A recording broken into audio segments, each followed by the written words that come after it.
दोस्तों, जय मसीह की। मसीही प्रेम सभा में मैं आप सबका स्वागत करता हूं।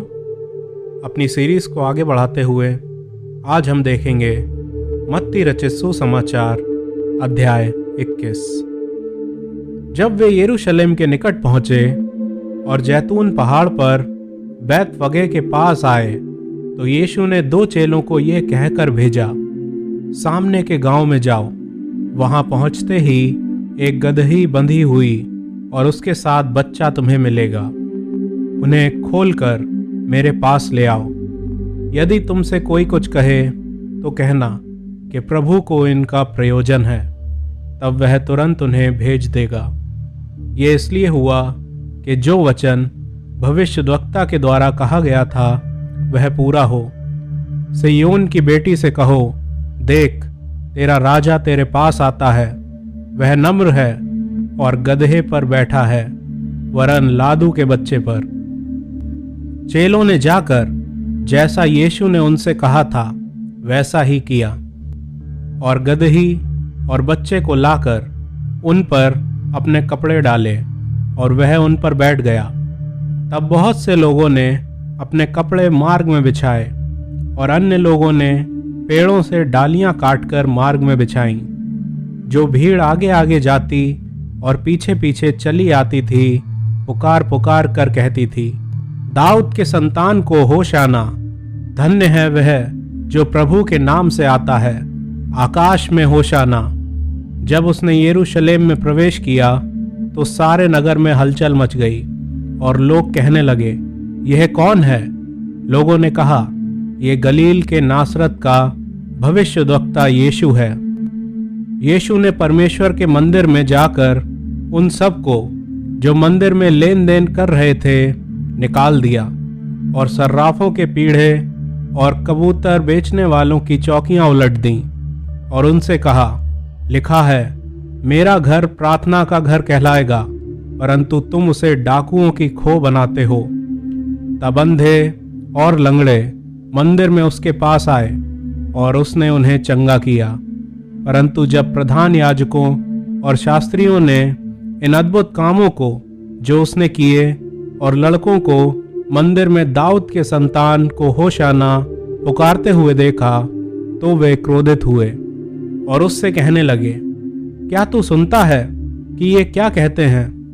यीशु ने उनसे कहा, हाँ, क्या तुमने ये कभी नहीं पढ़ा, बालकों और दूध पीते बच्चों के मुंह से तूने अपार स्तुति कराई।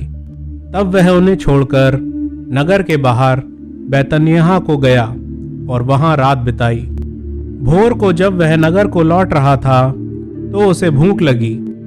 सड़क के किनारे अंजीर का एक पेड़ देखकर वह उसके पास गया और पत्तों को छोड़ उसमें और कुछ न पाकर उससे कहा, अब से तुझ में फिर कभी फल ना लगे। और अंजीर का पेड़ तुरंत सूख गया। ये देखकर चेलों को अचंभा हुआ और उन्होंने कहा, ये अंजीर का पेड़ तुरंत कैसे सूख गया? यीशु ने उनको उत्तर दिया, मैं तुमसे सच कहता हूँ, यदि तुम विश्वास रखो और संदेह ना करो तो ना केवल यह करोगे जो इस अंजीर के पेड़ से किया गया है, परंतु यदि इस पहाड़ से भी कहोगे, उखड़ जा और समुद्र में जा पड़, तो यह हो जाएगा। और जो कुछ तुम प्रार्थना में विश्वास से मांगोगे वह सब तुमको मिलेगा। वह मंदिर में जाकर उपदेश कर रहा था तो प्रधान याजकों और लोगों के पुरनियों ने उसके पास आकर पूछा, तू ये काम किसके अधिकार से करता है और तुझे ये अधिकार किसने दिया है? यीशु ने उनको उत्तर दिया, मैं भी तुमसे एक बात पूछता हूँ, यदि वह मुझे बताओगे तो मैं भी तुम्हें बताऊंगा कि ये काम किस अधिकार से करता हूँ। यूहन्ना का बपतिस्मा कहाँ से था, स्वर्ग की ओर से या मनुष्यों की ओर से? तब वे आपस में विवाद करने लगे। यदि हम कहें स्वर्ग की ओर से तो वह हमसे कहेगा, फिर तुमने उसका विश्वास क्यों ना किया? और यदि कहें मनुष्यों की ओर से तो हमें भीड़ का डर है, क्योंकि वह सब यूहन्ना को भविष्यद्वक्ता मानते हैं।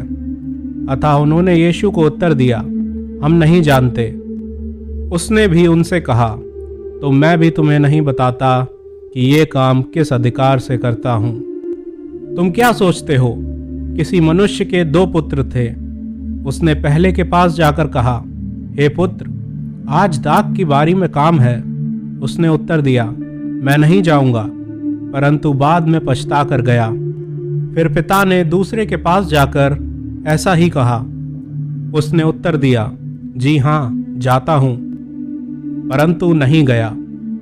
इन दोनों में से किसने पिता की इच्छा पूरी की? उन्होंने कहा, पहले ने। यीशु ने उनसे कहा, मैं तुमसे सच कहता हूं कि महसूल लेने वाले और वेश्याएं तुमसे पहले परमेश्वर के राज्य में प्रवेश करते हैं, क्योंकि यूहन्ना धर्म का मार्ग दर्शाते हुए तुम्हारे पास आया और तुमने उसका विश्वास ना किया, पर महसूल लेने वालों और वेश्याओं ने उसका विश्वास किया, और तुम ये देखकर बाद में भी ना पछताए कि उसका विश्वास कर लेते। एक और दृष्टांत सुनो। एक गृह स्वामी था जिसने दाख की बारी लगाई। उसके चारों ओर बाड़ा बांधा, उसमें रस का कुंड खोदा और गुम्मट बनाया, और किसानों को उसका ठेका देकर परदेश चला गया। जब फल का समय निकट आया तो उसने अपने दासों को उसका फल लेने के लिए किसानों के पास भेजा, पर किसानों ने उसके दासों को पकड़ के किसी को पीटा और किसी को मार डाला और किसी पर पथराव किया। फिर उसने पहलों से अधिक और दासों को भेजा और उन्होंने उनसे भी वैसा ही किया।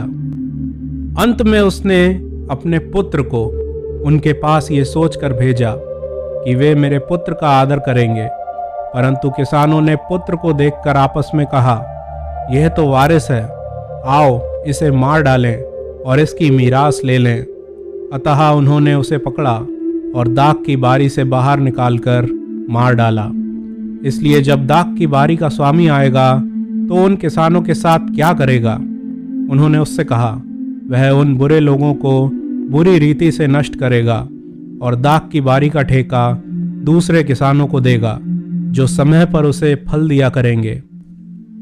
यीशु ने उनसे कहा, क्या तुमने कभी पवित्र शास्त्र में ये नहीं पढ़ा, जिस पत्थर को राजमिस्त्रियों ने निकम्मा ठहराया था, वही कोने के सिरे का पत्थर हो गया। ये प्रभु की ओर से हुआ और हमारी दृष्टि में अद्भुत है।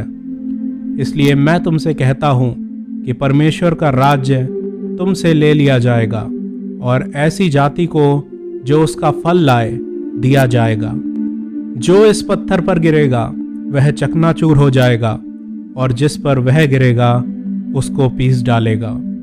प्रधान याजक और फरीसी उसके दृष्टांतों को सुनकर समझ गए कि वह उनके विषय में कहता है, और उन्होंने उसे पकड़ना चाहा, परंतु लोगों से डर गए, क्योंकि वे उसे भविष्यद्वक्ता मानते थे।